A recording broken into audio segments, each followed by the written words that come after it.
Welcome everybody to our new webinar series on renewable energy financing, organized by the Interreg Europe Policy Learning Platform. Today's webinar is on renewable energy financing for the public sector. My name is Katharina Krell. I'm a thematic expert for low carbon economy with the Interreg Europe Policy Learning Platform. And I'm here with my colleague Simon Hunkin, also thematic expert, and Lotte van Mijl, who's our web expert. So a few words about ourselves. The Policy Learning Platform is part of the Interreg Europe program and provides 4 types of services to the community of regional and local public bodies and the related organizations. We have a knowledge hub where we publish stories, articles, and policy briefs. We have an expert support service where public bodies can seek on-demand support, and we cater for them by finding experts and matching them up in a 2-hour matchmaking or a 2-day peer review for intense knowledge exchange. We have a community that we serve with interactive knowledge sharing events like today's webinars, and also thematic physical events when we're allowed to have some. And we curate an ever-growing good practices database with over 2,500 good practices that serve our 4 topics, which are research and innovation, SME competitiveness, low carbon economy, which is our topic here, and environment and resource efficiency. So today's webinar is part of the services to the community. A few words of technical introduction before I continue with the topic. This webinar is being recorded. All the presentations that you are going to hear are going to be shared and available on an online portal, and you will receive an email following up the webinar. The audience is muted. You can interact with us through the chat function. My colleague Simon is going to monitor it and report your questions to our speakers. So please make use of it. And we will also have a poll for you at the end. So this webinar is the first in a mini series that we have set up on renewable energy financing. And well, the rationale is a little bit that we think that renewable energy systems have become cost competitive in most situations with fossil fuels, but we still see too little investments in renewables in many parts of Europe over the past years. There are, of course, but we would need to see much more and much faster, because a real energy transition requires the widest possible deployment of renewables to green our current energy mix, and especially since we need more and more renewable electricity as we electrify our economy to cover additional demand for e-mobility, green hydrogen production, we need much more renewable electricity. Now, the energy prices are up. They were up before the Russian invasion of Ukraine. It's worse now. And I think there is a new awareness that the EU is very import dependent on Russian gas and oil, for instance, and there is increased political will at all administrative levels to support renewables and energy efficiency. I think it's clear to say. But at the same time, the public budgets are very tight after the COVID pandemics, and the precious public money is certainly not sufficient to finance renewable energy projects directly. This is why it's better to use public money in a smart way, to create enabling frameworks to leverage private investment into renewables. Therefore, we look in 2 webinars at techniques to use the public money to create these enabling frameworks so that others can invest in the actual renewable energy projects. Now, today we look at how to finance renewable energy installations on public buildings, such as an administrative building, a school, hospital, sport ground. We will look at project bundling as a technique to bring down costs and create critical mass, and we will learn how to raise third-party finance. Next week, we will study how to mobilize citizen investment in renewable energy projects at local and regional level. I hope you've already registered for that series as well. So Today on the agenda, we have a keynote and 3 practical case studies, plus an interactive panel discussion. So I invite our speakers to show themselves and turn on their cameras. It's our pleasure to have with us for a keynote, Ana Martinez from the Extremadura Energy Agency from Spain. And then we have 3 case studies, starting with Manuel, who is a CEO of Go Parity and coordinator of the BundleUp Next project, which is creating the Ponto Energia platform in Portugal, a very interesting project bundling platform. Then we are having Andy Hunt from Oldham Country Council from the UK, who's going to explain about how the public roofs received PV projects financed by citizens of the council. He's partner in the COALESCCE project. And in the end, we're having another presentation from Extremadura, this time from Daniel Encinas, about a new project bundling initiative for photovoltaics, as well as a complex bundling with an ELENA facility for hospitals and health centers. So I think it's exciting case studies. And without further ado, I would like to hand over to Ana for the introductory keynote. Hello, everyone. Let me 1 second to share my screen. I think it's okay now. Yes. Perfect. Okay. So good afternoon, everyone. My name is Ana Martinez, and I am from Extremadura Energy Agency, which is a regional energy agency from Extremadura in Spain. And we are the lead partner of FIRESPOL project. FIRESPOL project was about financial instrument for renewable energy investment. And that is why we are going to try to share key lessons from this project about the public RES financing.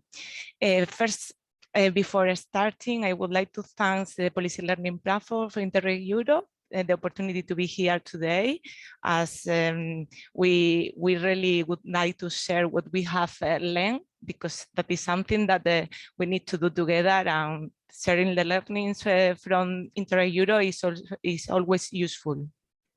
So just a little bit context before going to the lessons. The FIRESPOL project started 4 years ago. It's a third call project. We had the opportunity to share experiences between Spain, Germany, Poland, Croatia, Latvia. So it was really interesting because we had different situations, and Ireland, sorry, I forgot. We have different situations in all the countries, and it was quite interesting, the interchange of experiences. But we have one problem at the beginning, because the scope of the project, at the beginning, we tried to go for large scale RES financing. But we found out that this kind of large-scale projects were financed by private investors and by a tailor-made financing product, some project finance. So it was with no public intervention, of course, so it was no interesting for us. We couldn't learn about that. So we moved to a smaller scale project, and this is the series of good practice that we analyze. Some of them are very focus on the citizens, so that is something that, as you know, you will comment on the 5th of May in the other seminar. So if we concentrate on the RES financing for public buildings, we only found some examples where they use some ESCO formulas, some community solar where some municipalities participated, but we couldn't find a pure financial instrument for public buildings. But at the end of the project, when we were preparing the action plans, the situation changed. I think changed because different situations, but mainly because the framework, the legal framework changed. And we also saw different opportunities in the private market that could be used in the public sector. So, for example, even though that this is something that we face in different regions, I will concentrate in our region, in Extremadura, because we have here a high opportunity for the implementation of PV panels in public buildings. We created a strategy, and in this strategy, we understood that we have a great potential of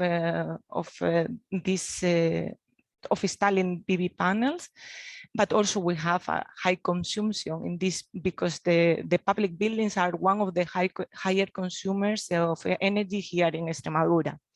We also have an ideal climate condition allowing this situation. And apart from this context, as I said, we have a facilitating legal framework because we have a royal degree in 2019 regarding the cell consumption, which changed a little bit the context, and we are allowing the excess of the energy in the grid. But we also have a huge investment in order to do that. And public funding was not enough in order to implement these PV panels. But new innovative business models like the internal PPAs or eco formulas, renting and leasing, as we will see now, could make this work.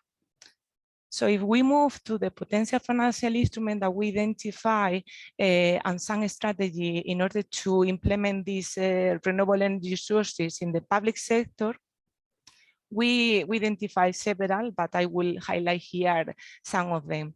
But the most important part of this financial instrument is that they don't count as debt for public administration, which is one of the main barriers that public administration face in order to ask for a loan, for example.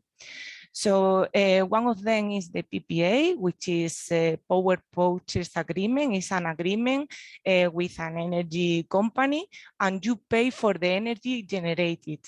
You have more stability in the energy prices because you have fixed price, and you know right now that the energy prices are changing every day. And you also have access to a more competitive energy prices. You don't need initial investment.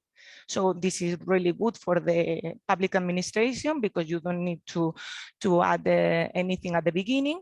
The developer invests, designs, installs, operates, and maintains. So the maintenance is included in this process. And is in the risk side of the solar developer. Then we have other similar example, but has some difference, which is the leasing. In this case, you don't pay for the energy, you pay for the installation. You don't have initial investment, you don't have, but in this case, you made some monthly payments, and also you receive some energy savings in your energy bills. So at the end is more or less compensated, even though you still need to do some monthly payments. The ownership of the PV, once the installation is paid, is for the administration in this case, but the maintenance is not included. Something similar is the renting, but the renting, the difference between leasing and renting is that the owner of the installation is never the administration in this case, so the initial promoter. You still have monthly payments and energy savings, and the maintenance can be included, but it's not usually included. And as you are not going to be the owner once that the installation is paid, you will have the opportunity to purchase the power plant once a certain number of years has happened. So this is three that are quite similar, but has different solutions regarding the situation of every administration. But we also found the solar communities as a service. So it is not the same as a crowdfunding, it's not the same as a community energy. It's something different, because in this case, it's like a service. So the developer is the owner of the installation. So for example, a public administration can allow the installation of PV panels on their roof, okay, but or can be joined to another building who has panels on the roof, always if it is less than 500 meters between the energy contact point and this roof, okay? And you can also involve citizens, but at the end there is not a contract among them. There is not a real connection between the different people add to this community, and you have like a contract with the energy supplier. So it is not the same as a community energy, and has also several possibilities for public administration that has, for example, a roof in their school and want to share this PV installation with other neighbors, okay? So what is the problem? So this sounds really good, too many opportunities, but there are still so many barriers in order to implement that. There is a low awareness of the benefit of this financial instrument in public buildings. So the public administration doesn't know about that. The public procurement law is quite challenging in order to include this type of contract. So as there is a lack of experience using this type of financial instrument, legal and technical assistance is needed in order to assess the administration for the tender process. So the key lessons from FIRESPOL project. First, that the large scale RES are mainly financed by project finance, that there is no specific, or there were not a specific financial instrument for RES during the FIRESPOL learning stage. We found some examples of ESCOs, but these ESCOs, I didn't mention that before, usually mix renewable energy sources with energy efficiency measure, which is quite different to investing in renewable energy sources. So, and one conclusion is that there is a great opportunity for financial instrument, private financial instrument, to be used and developed in a public, for public RES finance. But of course, projects like FIRESPOL and other European initiatives are needed, because we need to, first, to convince and to influence our policymakers about this possibility. And second, we need to assess them, to give them legal and technical assistance in order to be able to implement this financial instrument. That's it from our side. Hope that was clear. Thank you very much, and thank you very much, Katharina. Thank you, Ana.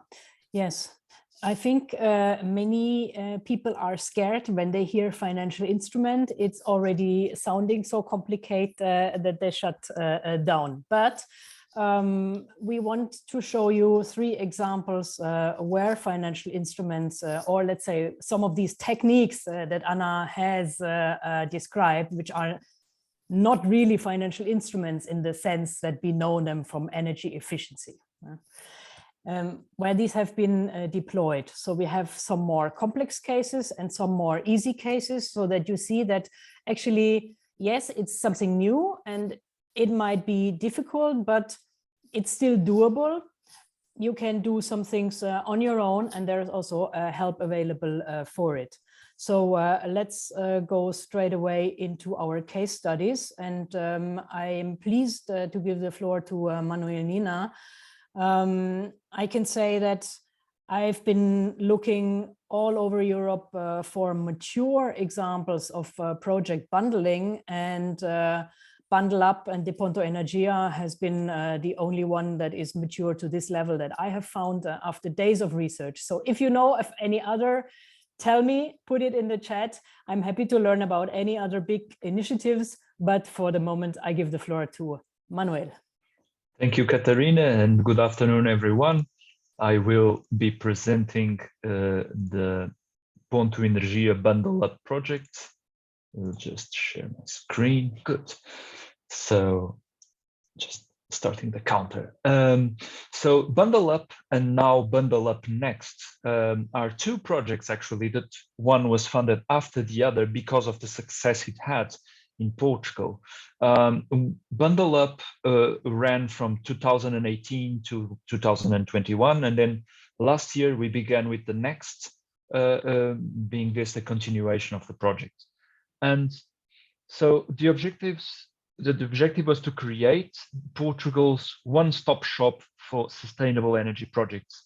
This is online under the trademark Ponto Energia, and the website is pontoenergia.pt.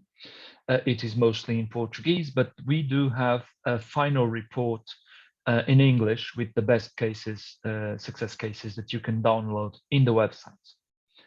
Now, the value proposition is that we want to make as simple as possible for public and private entities to find in a single place what do they need to implement a sustainable energy project. This means that we gather in the same place promoters, specialists, and investors, and according to each of these three types of stakeholders' requests, we do matchmaking with the others. So specialists and investors register, and they are part of our database and get informed when a promoter has a specific project that they want to develop. What we did in the 3 years of the BundleUp project was effectively to implement 62 sustainable energy projects that added up to 41 million euros of investment. And this was mostly not only large projects of public lighting that have been implemented in EPC contracts, but also small installations of photovoltaic, of PV, that were added up altogether to 3.4 megawatts of power that was installed. And of these, 2 million euros were for private companies, so charities and SMEs, that were using crowd lending. So the idea on this new version of BundleUp, the BundleUp Next, was to go to a national or even a larger national area.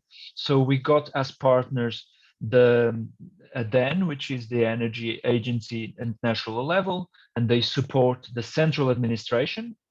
So we are now talking directly with entities such as the army, the defense ministry, schools, courthouses, and many of these that have a centralized aspect, but also RENAI, who is the national network of local energy agencies.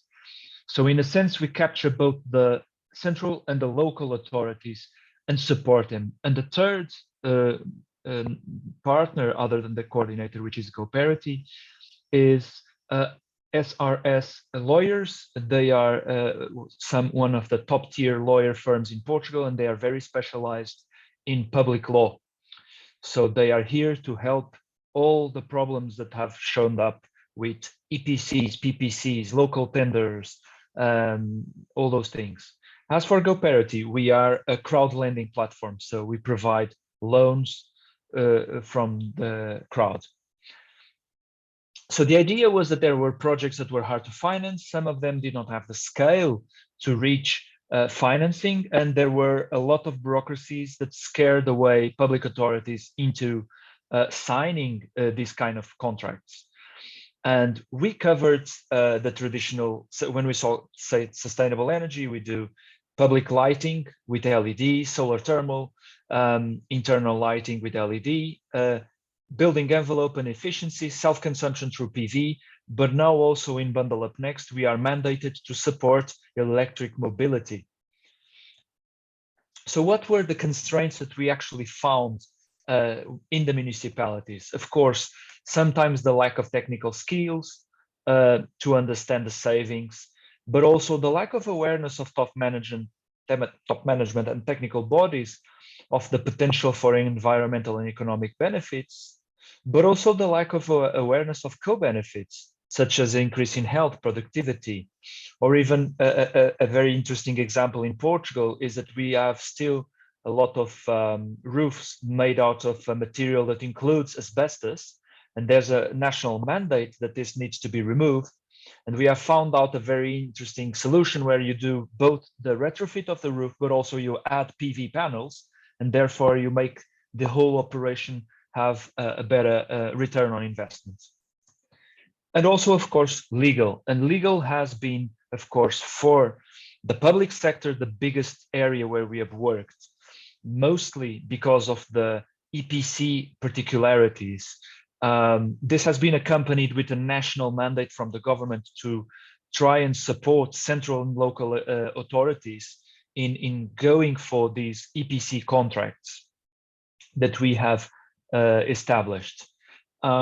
One example that is interesting that was actually a failure of BundleUp was that we figured out that several municipalities in the same region would have the same kind of buildings, for example, swimming pools or sports centers. And so we could bundle them all intermunicipally.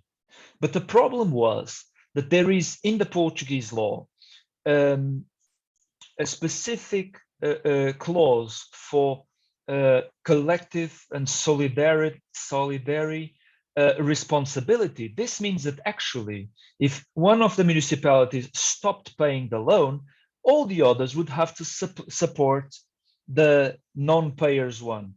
And this led for mayors and top level management to say, we are not available to even be exposed to this risk. So in that sense, we found out that in many cases, when there are these specific unforeseen risks that create lack of knowledge, there will be resistance to move. But we were actually able to implement several bundles intramunicipally. So a municipality, a bigger one, who would have several schools, several swimming pools or sports centers, was able to bundle them all together and then open a public tender for this whole sum of, we had social housing, several buildings for retrofit, we had schools for small projects of PV, 10,000 euros each sometimes, but all together would be 100 to 200,000. We had sports centers. And actually now, since our last work that we did with Katharina Interred Europe, we are now helping the regional government of the Azores Islands, that they have this massive bundle of 30 sports centers that will now are being evaluated to provide a large scale tender. But as the keynote speaker mentioned, we are only looking at non-debt solutions. So EPC contracts, either with an ESCO or with a provider that is able. And what we have now received is, as you might know, the Azores are a small archipelago in the middle of the Atlantic, and many continental operators have not done anything there because it's a small market. But we have contacts, our database of installers, and some of them told us, well, as it is a bundle, we are available to go to the Azores and establish a beachfront there, because this business together will add up enough that it makes sense for us to install there a basis, at least for these operations, which could be 20 buildings. And as the colleague from the keynote speech mentioned, the financial limitations are mostly solved through EPC contracts, PPA, or in some cases for private clients, also the crowd lending. I have almost at the end, just to say that what we have done is we accept projects from several maturity levels.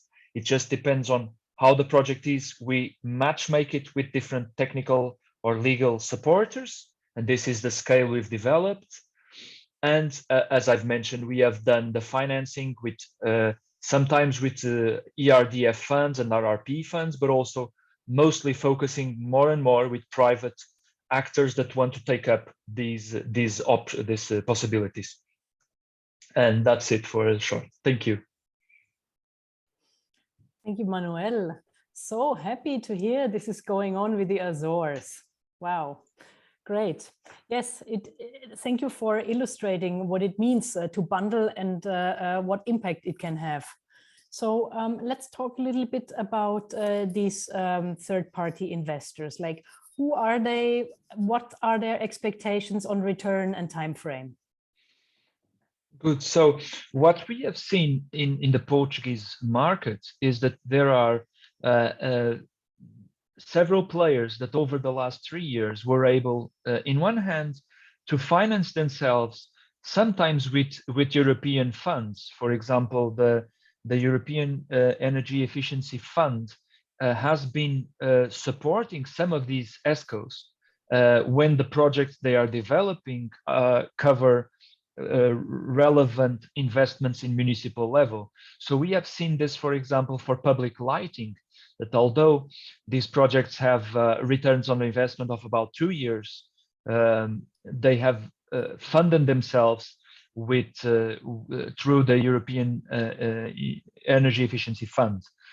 In other projects, for example, for large solar and for other interventions, we do see that these players more and more are backed up by private funds that have seen and understood over the years that these are valuable assets for their portfolio, and therefore they have been more and more willing to participate in these in supporting these ESCOs to provide EPC and PPA contracts. Okay, so you said that a small project of 10,000 was too small, but then bundling resulted in 200,000. How large does a bundle need to be in terms of euros to attract, let's say, the investors that are able to enter at a lower level?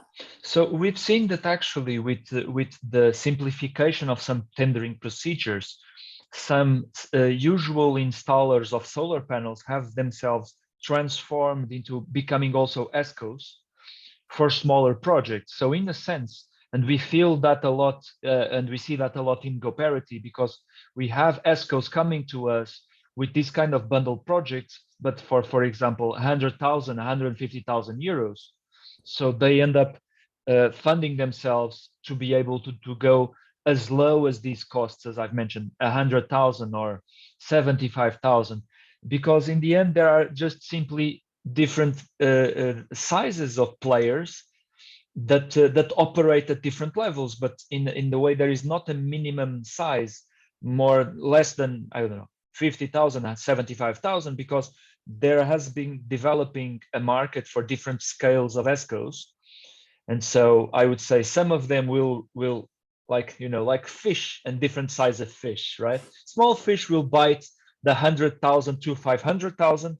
And I would say big investor funds need at least €500,000 to join operations. So we would see things like small self-consumption would go for the smaller players. And then when you start talking about public lighting or traffic lights as well, or large scale installation of PV, then you have bigger players joining in with different categories. Yeah. Further to that, a question from the audience. What type of investors, which are not like public banks, have financed the bundles? I mean, you've mentioned ESCOs. Can you mention others? Are pension funds moving into this segment already? We have not seen them operating directly. What we might and do understand that the ESCOs many times hide who are their financiers. That's part of the trade secret. But we do know that several funds have started to back up these ESCOs, and many also, for example, we have some partnerships of large energy companies that do, for example, builders of heat pumps and burners. They have developed their own financial arm for ESCO activity. So in the sense, they are finding who will also buy their own equipment. So in that sense, we've seen that as well. So that would be the case. We also see, of course, for many of these projects, a lot of support from ERDF funds, and also in Portugal specifically, but I know, for example, in Italy as well, the Recovery and Resilience Fund has supported, for example, retrofitting, which has much longer payback times. And these have been supporting these companies. Excellent. And very quickly, a last question. Other than solar and public lighting, did you finance any other renewable technologies? So we did have the building envelope, so refurbishment of social housing.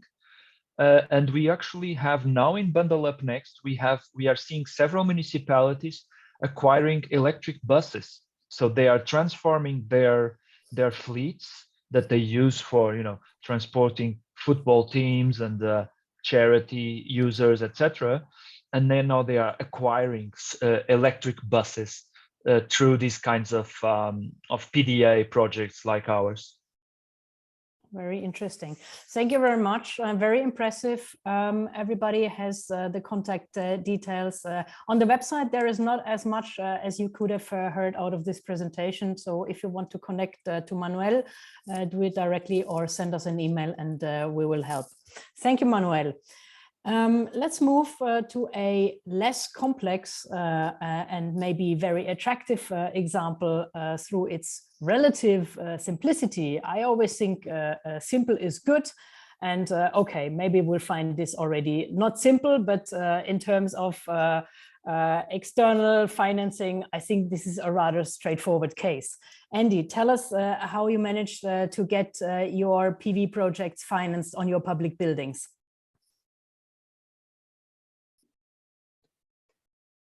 Yeah, thanks, Katharina. I shall just share my presentation if the technology allows. Just bear with me.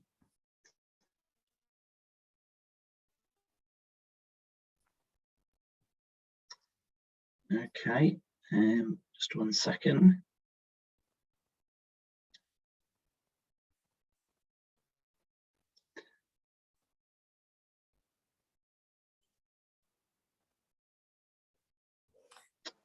Okay, so I think it's display settings. Up yeah, there. sorry. Yeah, up there in the display settings, you can see. Yeah, sorry, the Zoom menu bar is actually obscuring my option to switch the screen. So let me see what I can do. Just bear with me.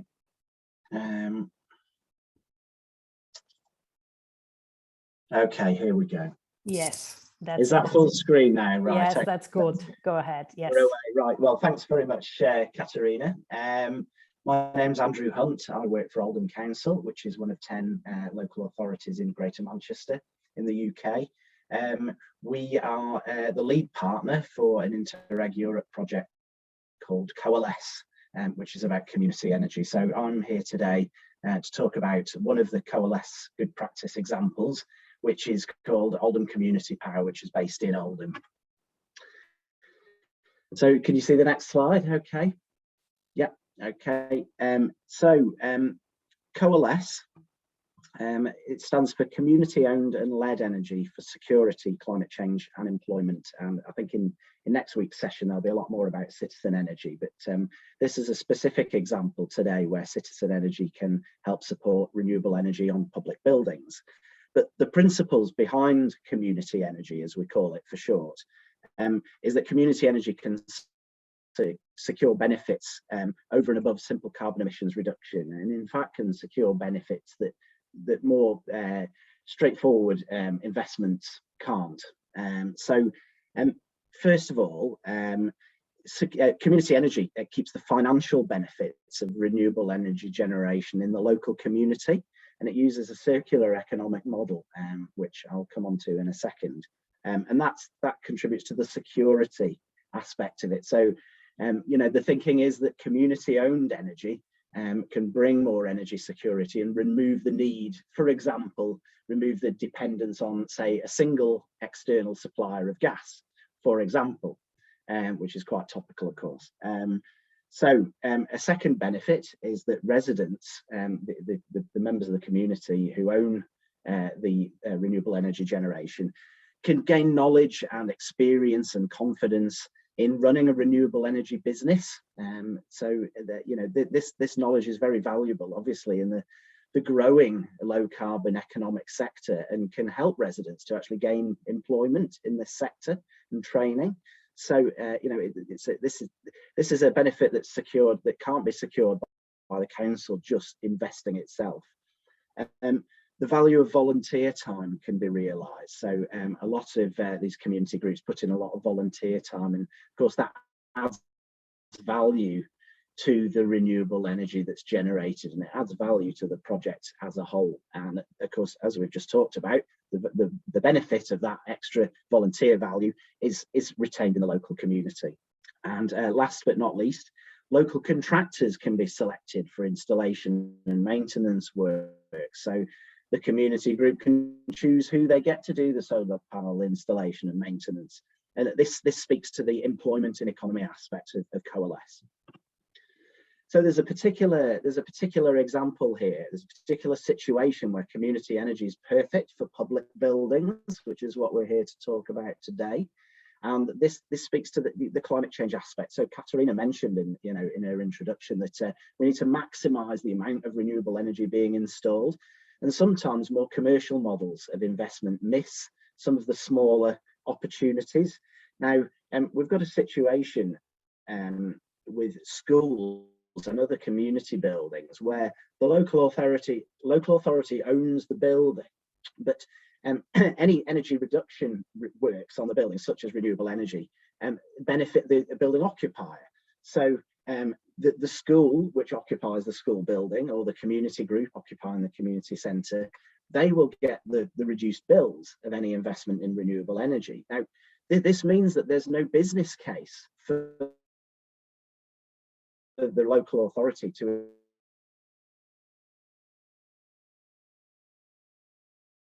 invest in renewable energy in these buildings, because we've got very limited funds. So this is where community energy comes in, and it's absolutely perfect for this particular situation. And it means that these buildings can be decarbonised, where other commercial models, would fail to do that. So the circular economic model that we were talking about in respect of community energy, this is it. It's quite simple, really. There's a board of volunteer directors, typically a kind of co-op, a cooperative organisation. The members of this cooperative organisation are the financiers of the scheme. So at the top, in the top bubble, you've got the members. They finance the renewable energy installations, which are on the right-hand side, through community shares. So these shares are issued by the board of directors. Members of the community purchase the shares. The capital raised pays for the installation of the solar panels, or whatever it may be. The renewable energy generation, then that generates obviously low carbon energy, but also money. So down at the bottom there, we reduce the CO2 from these buildings. We also reduce the energy bills from the buildings. So typically what happens is that the community energy co-op will sell the electricity to the building occupier, but at a substantial discount from market rates. And then on the left-hand side, if and when there's a surplus, this can be put into a community pot for wider environmental projects. So anyone in the community can actually bid for this community pot for other projects. It might be ecological projects, it might be projects to insulate homes, to alleviate fuel poverty. And last but not least, the share interest, because there's interest payable on these community shares, goes back to the members. And typically what happens is the members then reinvest it in more renewable energy installations. So you can see this provides energy security, it keeps the value local in the community, and it provides this financing model for buildings where the local authority just won't invest because there's no business case. So onto Oldham Community Power. This is a classic example in Oldham of this community energy approach. So Oldham Community Power is what we call a community benefit society, which is a type of cooperative. OCP, they own 220 kilowatt peak of solar PV across 5 schools and 1 community centre. The board is 4 volunteer directors, plus there's an elected member council representative on the board because of course the council owns the building. So we have that representation there, so we can help the group really. In this case, the council made an initial loan of £250,000 to Oldham Community Power to enable them to meet feed-in tariff installation deadlines. So this is way back in 2016, seems almost prehistoric when we had the feed-in tariff in the UK. It's gone now, the cost of the equipment has fallen a lot, of course, but OCP needed to meet these deadlines to make sure that their business model added up. So they were struggling to raise the finance directly from the community in a short space of time. So the council made a loan to them. They installed, the systems were installed. The community could see that the systems were up and running. It really built confidence in the whole scheme. And Oldham Community Power were then able to refinance the systems by then selling community shares to residents. And they paid back the council loan, but the council actually retained £100,000 in shares as well. And a couple of figures there. By 2019, several £1,000s have been saved by the 6 sites and over 180 tonnes of CO2, and there's been more since then. Critical success factors, political support at cabinet leadership level, absolutely number one, essential. The local authority should really offer officer time to support with things like, identifying buildings, provide a bit of early investment in feasibility studies. Loans we've already talked about, communications and engagement to advertise the scheme. There needs to be an understanding in the local community of what community energy is. So there needs to be confidence there, for residents to buy shares. There also needs to be an understanding of what community energy is in key local authority services. So, officers need to know what they're doing basically with one of these schemes. And that's it for my presentation. I'm happy to take questions. Thank you very much, Andrew. I think this is a great example, and I can say this is something that is also doable for small municipalities. I don't know how big your council is, but the same is in my town of 10,000 people. So we have the same here on our public school buildings. The roofs have been made available for PV investment by a group of citizens, and has been so popular. I mean, actually, there is demand to buy much more shares than there is availability. So it's doable also on a small scale. But I would like to know how to start this. What was first? Was it, who started the process? Did the council come up with this idea, or was there a group of motivated citizens? And if it was the council, what did you do to create appetite in the community for this type of thing?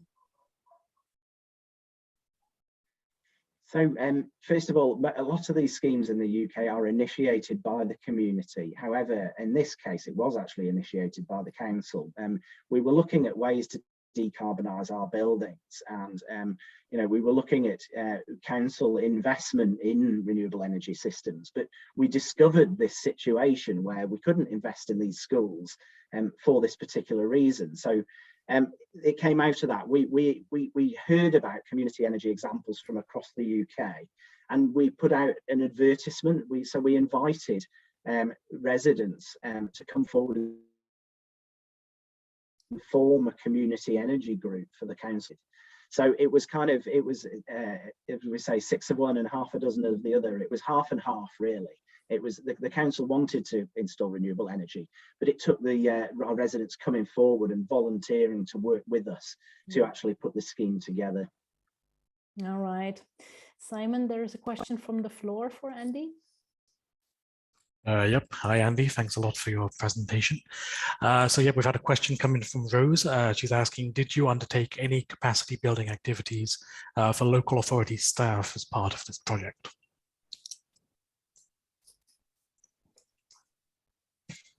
That is an excellent question. I would congratulate Rose on that question. The answer is actually no, we didn't do enough. One of the last points I mentioned about there needs to be a proper understanding with council staff of what community energy is.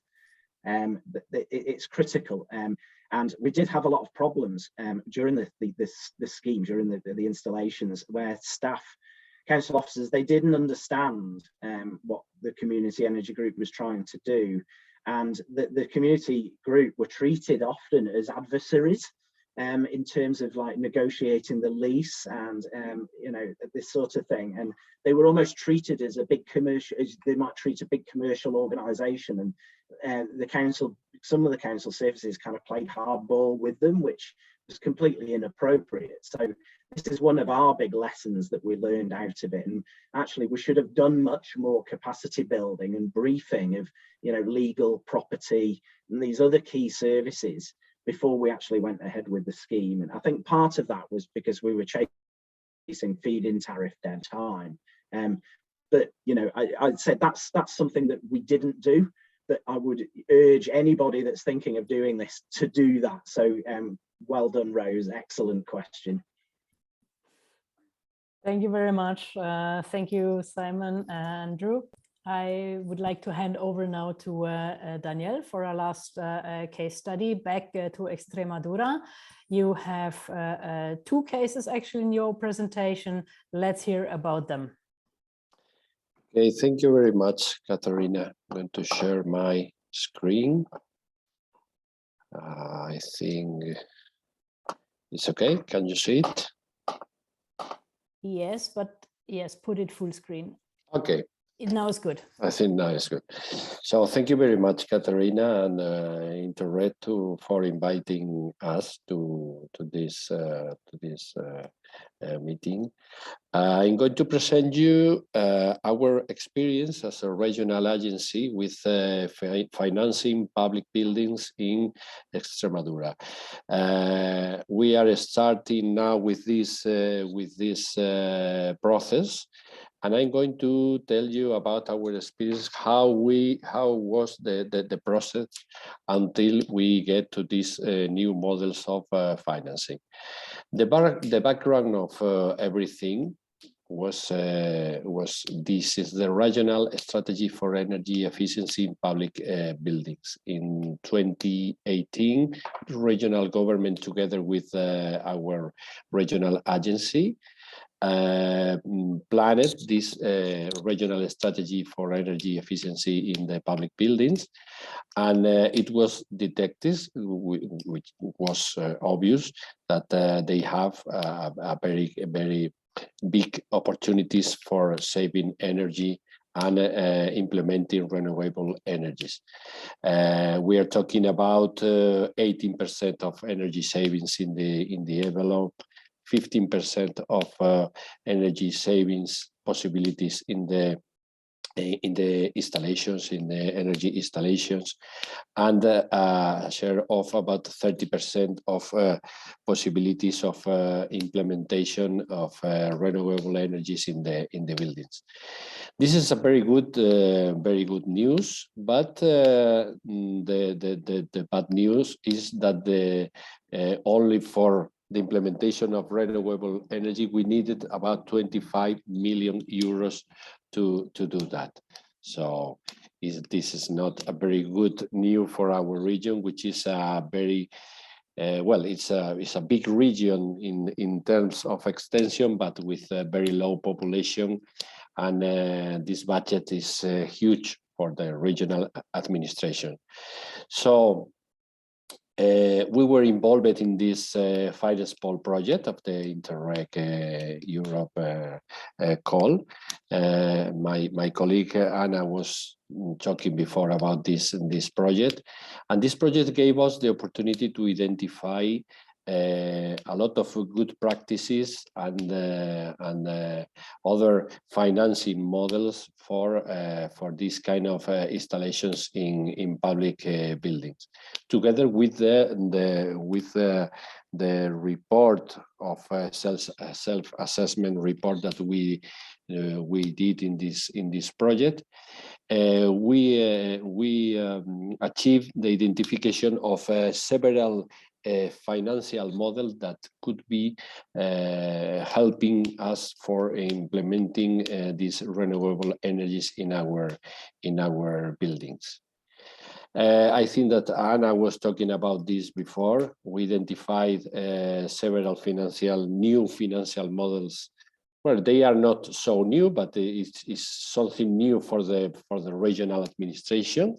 We are not very used to this kind of contracts in our administration.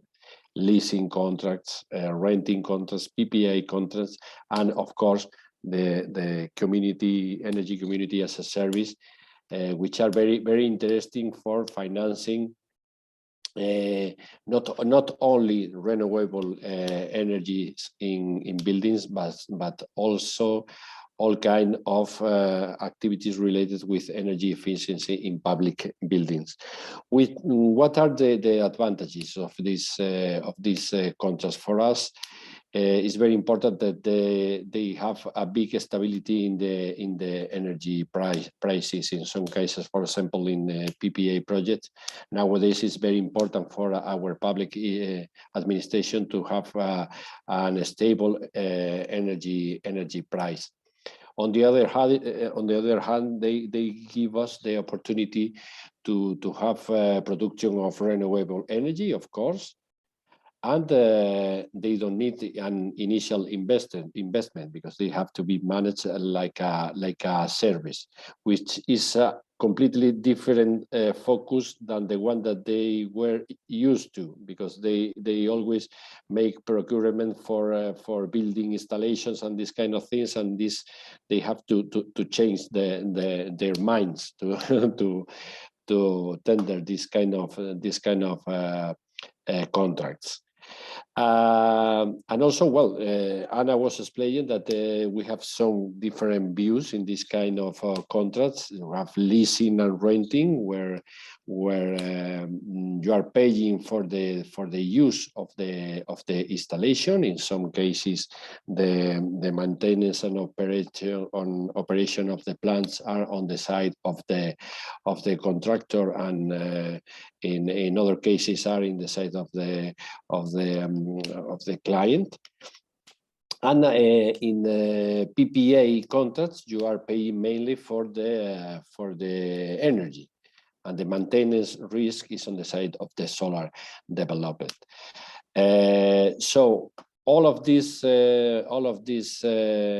financial models were of great interest for us, and we decided to go for a call of the ELENA project, because, as I was saying before, they are complex contracts, at least for the regional government technicians and the people who have to manage these contracts, and they need a lot of technical assistance. So we try to get a ELENA project to finance this technical assistance to implement the project.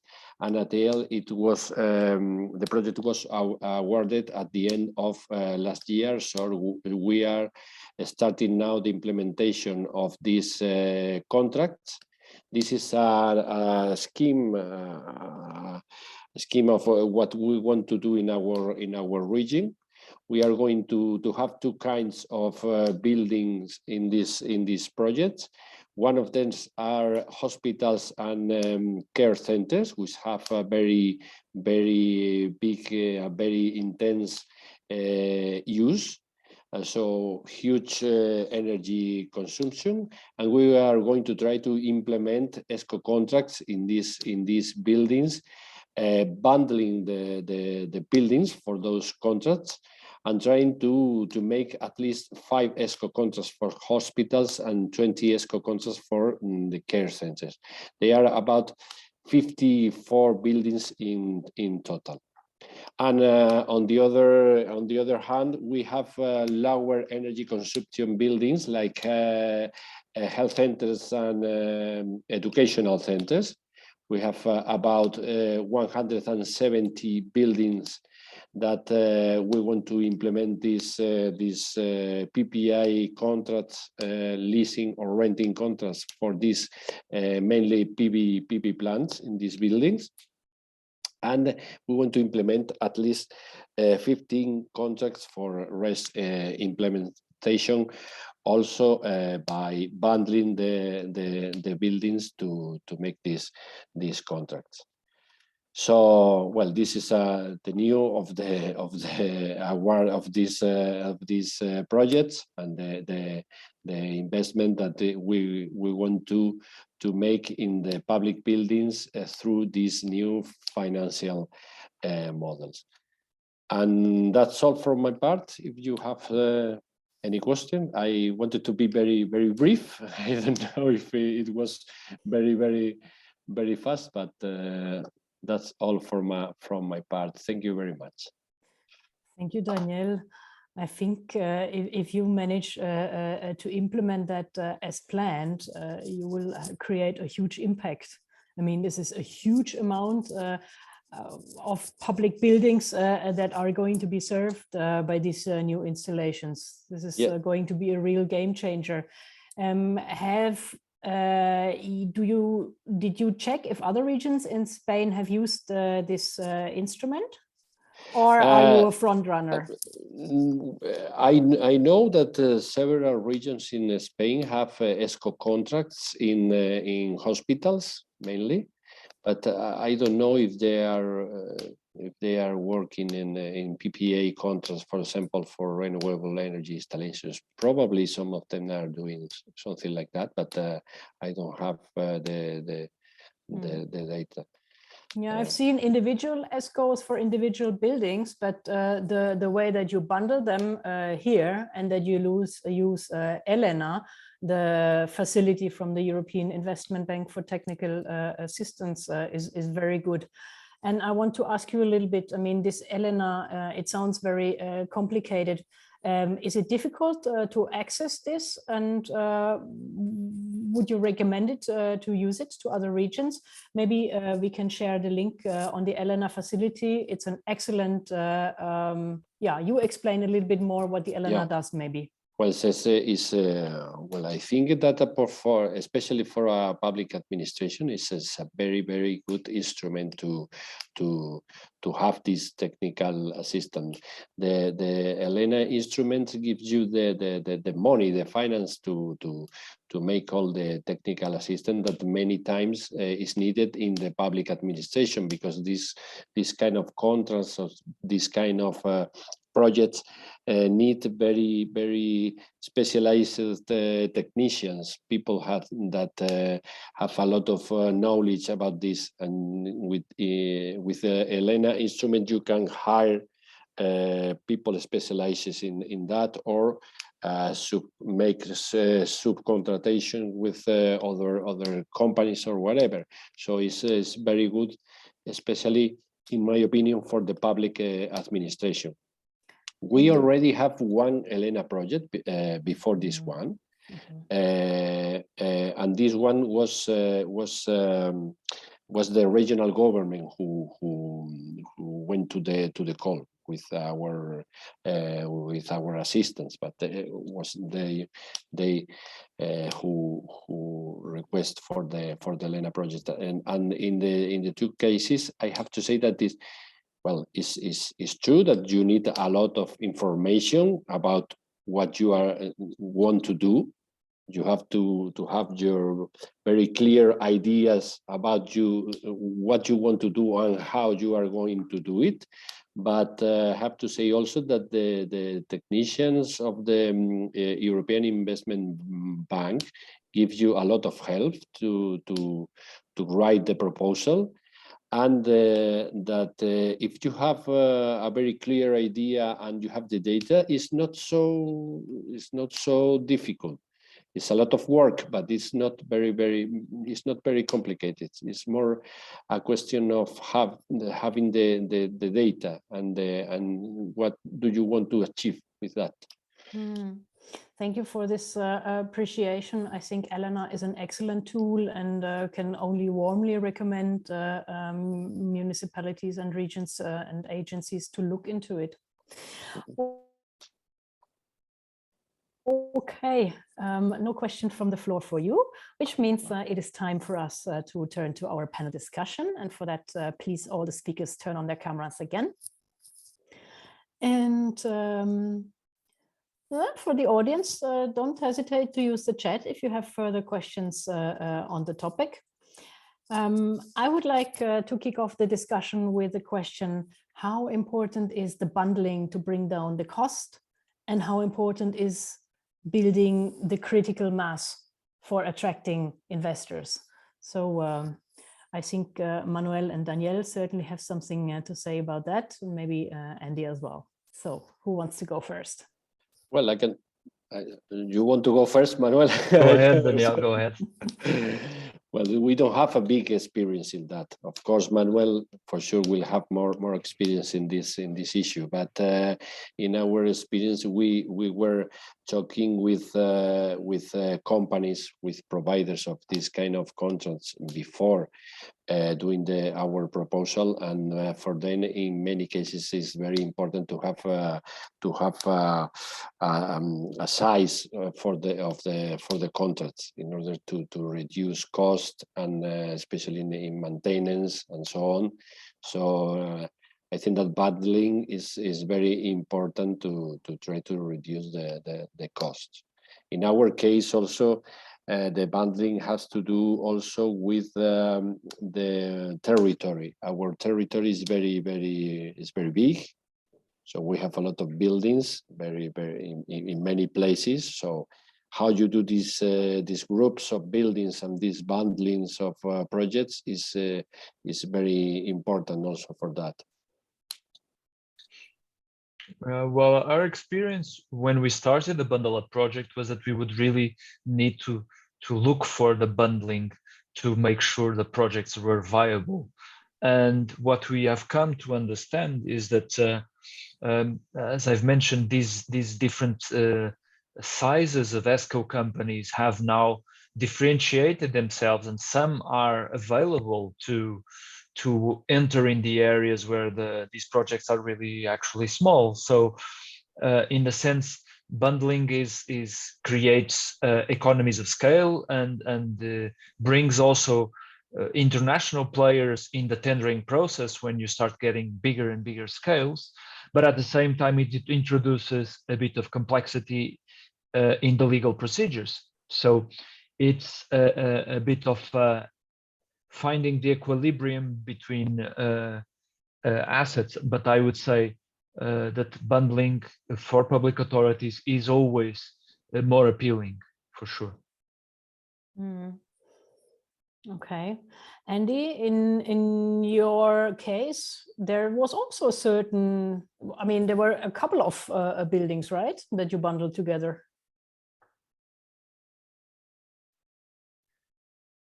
Yeah, absolutely. I think bundling was essential, really, in Oldham Community Power's scheme. Can you hear me okay? My connection isn't great, actually. Yes, okay, yeah. It's okay. So yeah, the bundling was essential. You know, we had of course the 5 schools and 1 community centre. You know, it was necessary to bundle them all together to make the scheme work financially, even with the feed-in tariff. Without the feed-in tariff, I think it's still going to be important, if you know, to bundle buildings together, even for a community energy scheme. Either that or do much bigger single installations. You know, there's some very large schools which could have very large installations. You know, maybe one of those could work on its own, but otherwise it's going to have to be bundling again. I think essential, really. But the community energy approach, it lends itself to a kind of portfolio approach with all of these schemes owned by a single organisation. So, you know, bundling works very well for community energy. Okay, Anna, anything additional to add? No. I think, as Daniel was saying, in our cases also we have the double situation of, as Manuel was saying, that if we make a bundle too big, maybe it will benefit bigger companies outside of our region. So we need also to balance that. But I think even though we need to bundle, because otherwise will not be interesting at all for these companies. Yeah. But in our case, we have many different kinds of buildings. You know, you have very big buildings like hospitals, which are very complicated, and probably for a small companies is something that is very difficult for them to work in that. But in other cases, you can bundle small buildings as I don't know, health centers, for example, taking into account what Manuel and Ana said, that you can make groups of buildings that are not so big as only a big company can go for the contract. I see. Yes, you also want to have the local value retention. Yeah. Okay. Now it's clear that the key to all this third-party financing is to have a viable business model. Okay, bundling several projects help bring down the cost because it creates economy of scale. We have mainly talked about photovoltaics. I think it's rather straightforward technology. The cost structure is understood. It's essentially CapEx and almost no OpEx. And the financial sector also is understanding photovoltaics very well in the meantime. And but how does it work with more complex projects? For instance, a bundle of buildings that are energy refurbished with efficiency measures, maybe a biomass CHP, maybe some insulation. And many of these individual measures don't have a good return on investment. So what is key to make them attractive for investors just the same? Is it a combination of good ones and bad ones in a bundle that is overall acceptable, or how are you doing it? In our case, it's more related with how are you going to use your public budget, because the ESCO contracts give you the chance to, for example, refurbish installations or implement a renewable energy, which can be very profitable for the companies. And with a part of your own budget, you can make projects in the envelope, which have not so good payback. So you can combine in the other situation, it was impossible for the regional government to make something in the envelope, because you have a lot of installation that you can to make projects in this installation to improve the energy efficiency and so on, and you have to use your money on that. But in this model, you can use the ESCOs for the installations and so on, and the part of your budget you can use it for the envelope. Mm-hmm. For the building, for the efficiency measure, you mean? Yeah. Which is having a bad payback. Yeah. Okay. All right. Our example with the question of the asbestos removal has been not the whole envelope, but at least the roofs. That in a way it's a triple solution, because you have the solar panels that give it profitability, you remove the asbestos, but you also increase energy efficiency of the roof. And in that sense, the financials that I've seen is that the payback goes from 5 to 7 years in Portugal. So that's still under the radar for a lot of standard ESCOs. And so in that sense, that part can also be uptaken by private stakeholders. Mm-hmm, mm-hmm. We have just heard, this was actually the result of a meeting last week, that we have several private players looking at the energy community in an urban setting. And it has come to the discussion that a negotiation that can show up between municipalities and ESCOs and the energy community managers is the use of the roofs of social housing to implement PVs. And the payback, or let's say the contractual payment that the energy community should bring to the municipality for using these roofs was exactly a mix of giving. There's a possibility of doing an energy poverty project, so giving some free energy to the users or the residents of such social housing, or at the same time doing the refurbishment of these buildings as well, because they get to use the roofs for free. So it's a way also to trade one asset for the other. That's becoming more and more relevant under the logic of the energy community. Mm. Have we seen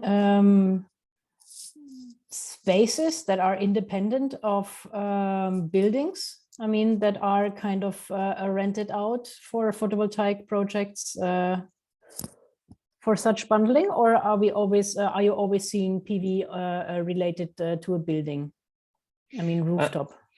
Under the energy communities, we are actually seeing a lot of situations where if there is a cheap land that can be rented or even used for free, I have seen some installers preferring to use such ground level installations than to go to the rooftops.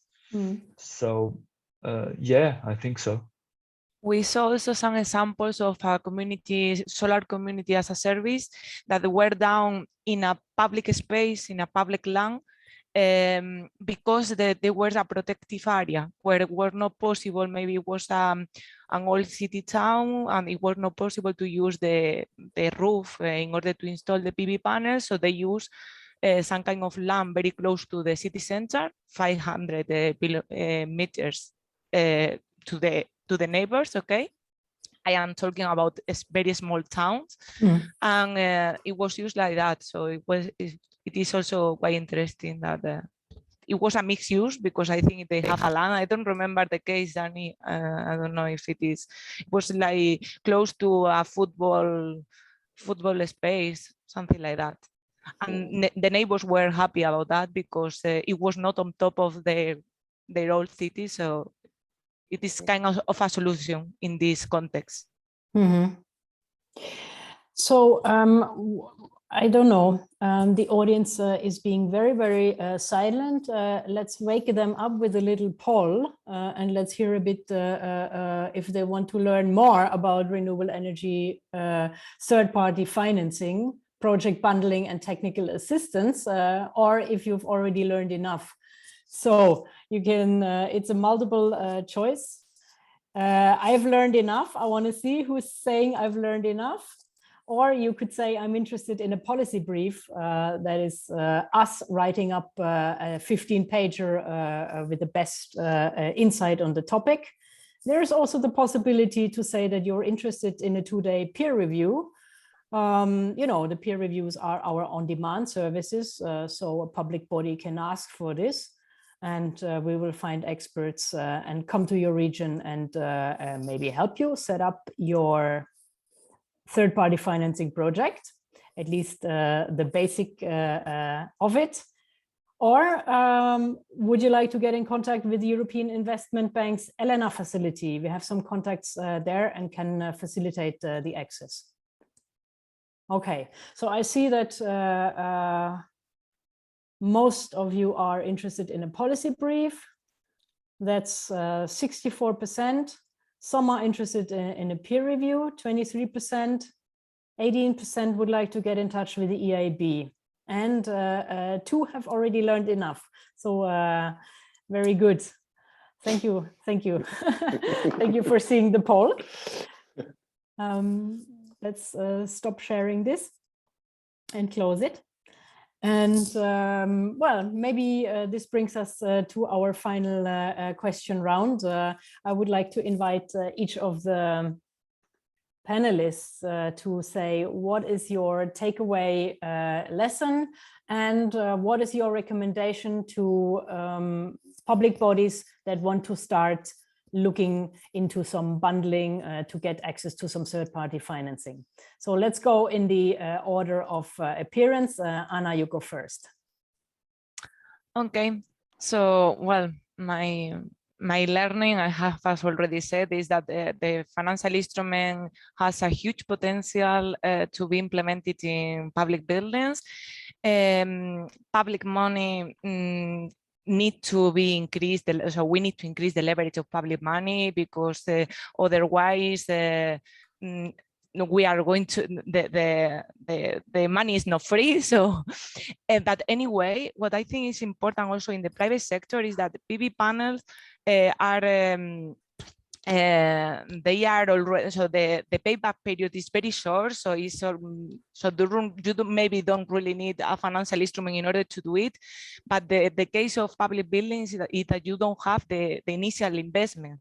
So I think it is a good opportunity for municipalities to learn about this financial instrument. There are too many options, too many combinations, maybe solar communities or community with other citizens, PV, the PPA. So just you need to have some technical and legal advice in order to do it. But I think today has been a whole room of all the cases that all the options that we have. Follow-up question to Ana and then to everybody. Is there any cooperation offer that you could voice to anybody who's interested in further exchanges and getting to know more on this topic? What do you mean, Katharina? Would you be happy to like if people contact you for learning more because you have gathered a lot of experience? Is there a possibility? Yeah, of course we are. Yes. Yes, you can give them our contact details. Anyway, FIRESPOL project is still live, so they can contact us regarding this. We will be cooperating hopefully in the future in other several, or we will try to do it. So we still need to learn more about these energy communities or other. So we are still interested in this kind of things. So we will see each other again. So of course we are open for anyone that want to learn more. Good. In 2 or 3 years, we are going to come for some study visit to look at your implemented ELENA project. Okay, Manuel, your key takeaways and recommendations for starters. I do agree with Ana Martinez that what we saw, especially in the early BundleUp, was that there was a lot of public funding still allocated to technologies that have very good paybacks. And so more and more, I think the private agents can handle this, and the market has its own role to play. And more, we need to focus on the refurbishment of buildings, which is actually where you can find the big paybacks 20, 30 years, and the need to find these mixed approaches where public funding can leverage interventions that are very important, but they are also very expensive. For sure. And where should starters start? Well, from our approach, it's all about doing the baseline work. You need to understand what are the options, what is the potential for savings, and then you can move forward. Good technical data, and then will allow you to prepare good tenders. And so in that sense, that would be nearly the base of the work. We are providing that kind of work support in Portugal, that we provide the technical support, further the business cases, and also the legal support. But you always need to understand really well the opportunities that you have at hand. And go to visit the good practices also. That it is something very important, because if you see how everything works there, you will be convinced about the possibilities that you also have about this. How specific to Portugal, Manuel, do you think are all the contracts and the legal documents that you have developed? Is there any use in or any potential to transfer them to other legal systems? I would say, as far as the business model goes, EPCs and PPAs, they are fundamentally the same. But as you might understand, public tendering in each country is very specific. So the field for replicability is very low. procedures are different, timings are different, even the stakeholders involved are different. So I would say more than the spirit of the deal is what is replicable, and it shows that public and private stakeholders can really cause an impact and work together for this kind of zero investment solutions. Okay, thank you. Andy, your takeaways and lessons for starters. Okay, thanks, Katharina. Yeah, I think for me, we've heard from all of the presentations that there are some really great options out there, and there are a number of options and different approaches to financing renewable energy on public buildings, but all of them come with a downside, if you like, or added risks, and in the shape of, we've heard them, procurement considerations, legal considerations. One thing we came across was the state aid considerations. So, who is profiting off the public buildings? Who's making the money out of the renewable energy on public buildings? So all of these questions come up where it's not the local authority investing. When it's the local authority investing, none of these problems arise. So for me, in order to decide, well, first of all, are we going to go with external finance? And then secondly, which type of external finance are we going to go for? For me, early on, right at the beginning, it's best to identify what are our objectives. What is it that we're trying to achieve with the installation?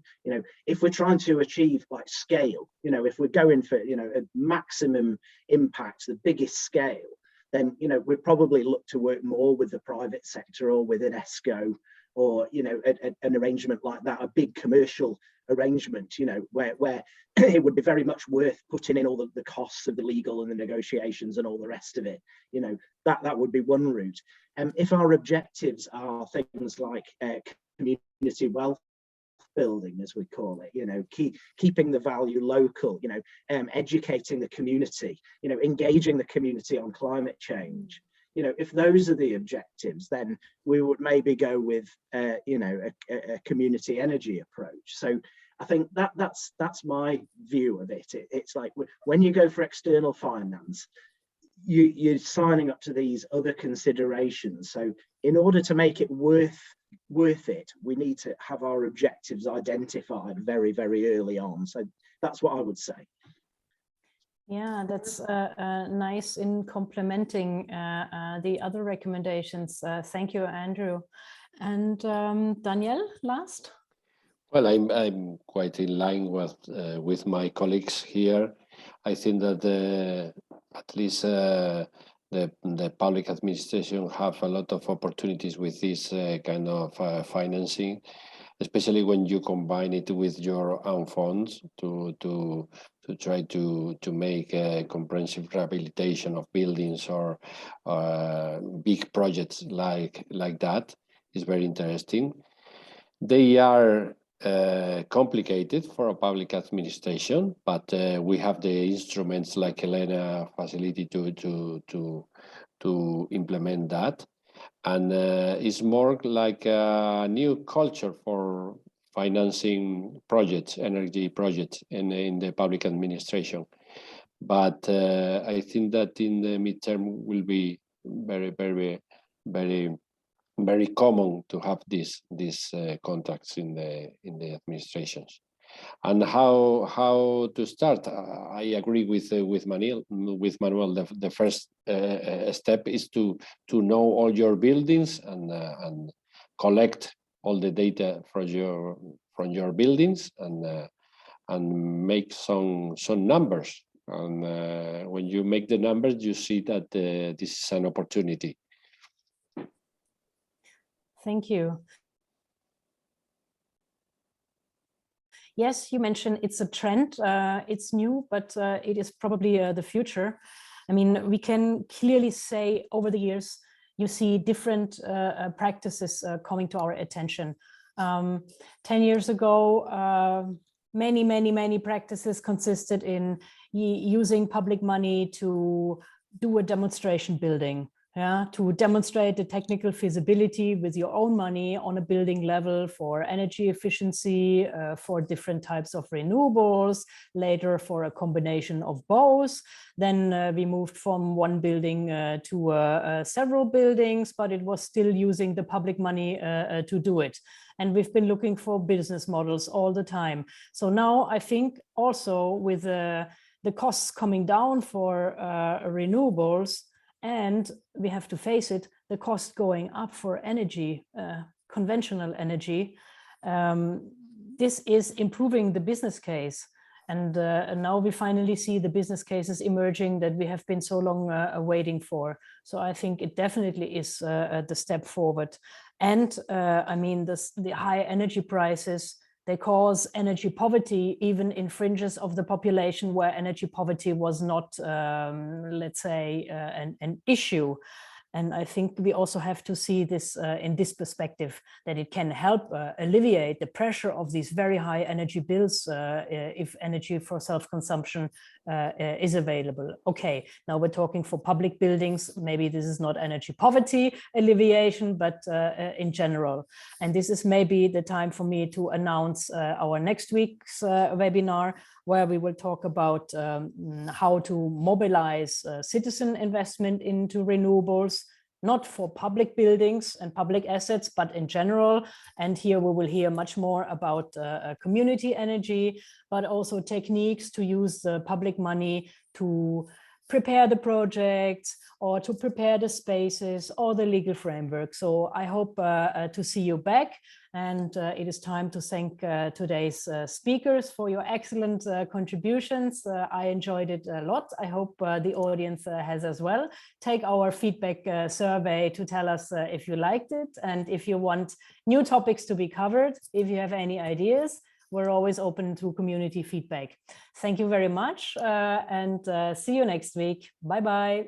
Thank you. Thank you. Bye. Thank you.